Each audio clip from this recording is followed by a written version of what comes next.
Exploring WoW Classic Part 11, Zul'Gurub.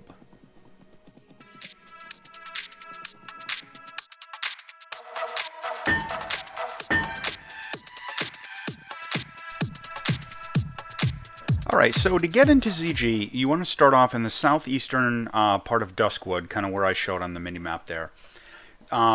There's going to be some complicated jumping where you're going to have to do these like sideways jumps up onto ledges.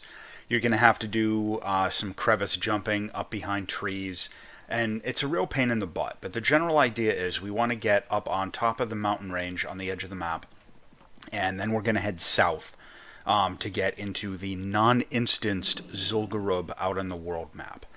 I won't lie; it's a little bit of a pain in the butt. It takes a little bit of practice, and I'm going to cut through some of the spots here in the footage and speed up a few spots where it frankly just took me a while to make some of the jumps because it is difficult. This is probably one of the more difficult paths to take out of all of these closed zone exploration opportunities in WoW Classic. Once you get into Zul'Gurub, though, there's a lot of interesting stuff to check out. So let's go ahead and get down there.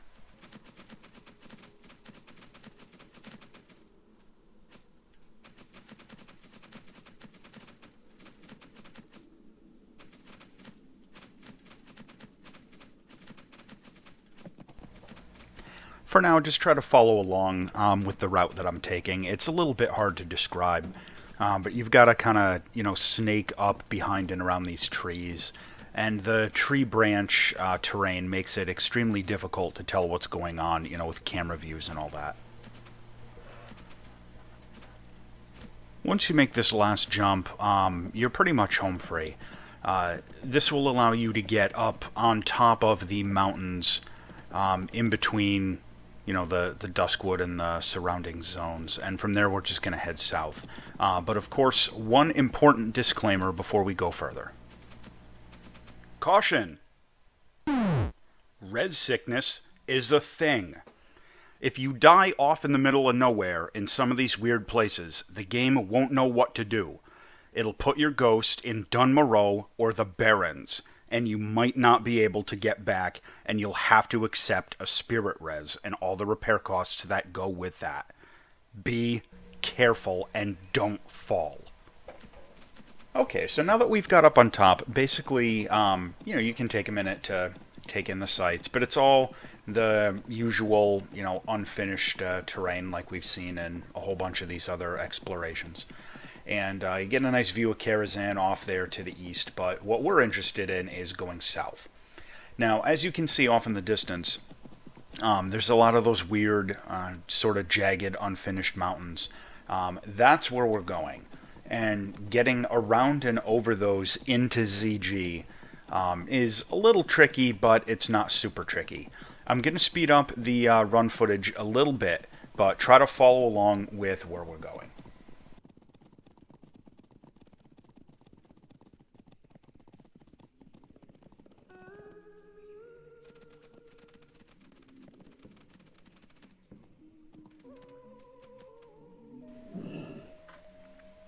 Okay, once we actually get into ZG, there's a lot of interesting terrain to check out. One of the first things that you're going to notice is that the architecture of all of the buildings matches the older style troll ruins from some of the earlier zones in the game, rather than the finished terrain inside of the actual ZG instance raid. You're also going to notice there are spots where the terrain is unfinished. For example, the little ramp leading up into the Tiger Temple here is not there. Inside of the Tiger Temple is not really finished. You can kind of go down in here, and the building is the same. Like, it's the same building object out of the game files. But it clips in a strange way down into the ground, and you're going to see that in a second. If you explore down in here, you get to a point where you can't really progress any further because the stairs, would lead down under the ground, but the ground is there stopping you. So, you can kind of like clip through a little bit and you get some weird camera glitches and you can get kind of lost and stuck down there. So if you explore the inside of the Tiger Temple, just try and be careful. It can be a little strange to find your way out without being able to see the walls until you get your camera sorted out and get back up the stairs.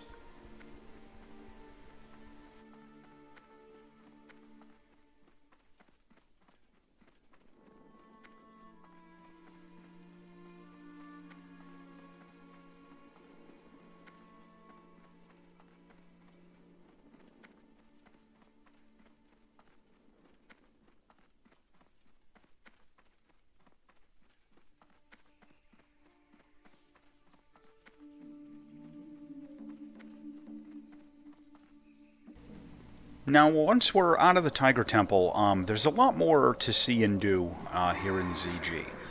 Again, you're going to notice that some of the architecture on the buildings and like the locations and whatnot and the doodads are a little different. You're going to notice up here one of the obvious differences. There's like troll huts and stuff that are different up in Jindo's area, and there's a fountain in the middle of the little sacrifice dancing pit there. It's kind of interesting. I don't really know, what the reason is for some of the differences. Maybe Blizzard had like different plans or intentions for this area. I'm not sure. My personal theory is that ZG was originally going to be an outdoor area like I think it's called Jintha Allure up in the hinterlands, where it was going to be like a non-instanced party area where you really shouldn't be in here solo at level. But that's just a personal guess. Once we get back over to the beginning of the instance, we're going to take a run through. I'm going to speed up the footage a little bit, but I want you to pay attention. It's kind of interesting. Going through the zone, a lot of the architecture, again, is different. You're going to see in a lot of areas where there were step pyramids and whatnot, they're going to be, a little different. The altar of Hakar is completely different. It's replaced with, one of the entire structure is replaced with one of the generic ones from out on the world. The Edge of Madness is completely different. The areas where some of the bosses are have changed pretty significantly. So we're going to speed up and just take a look.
Now, once we get to the end, I think this is really the most interesting part. You're going to see the temple of Hakar here is completely different. You know, it's one of the generic outdoor troll step pyramids rather than the whole elaborate structure that we saw in the finished ZG raid. So that's really all there is for the uninstanced ZG out in the world. Thanks for watching.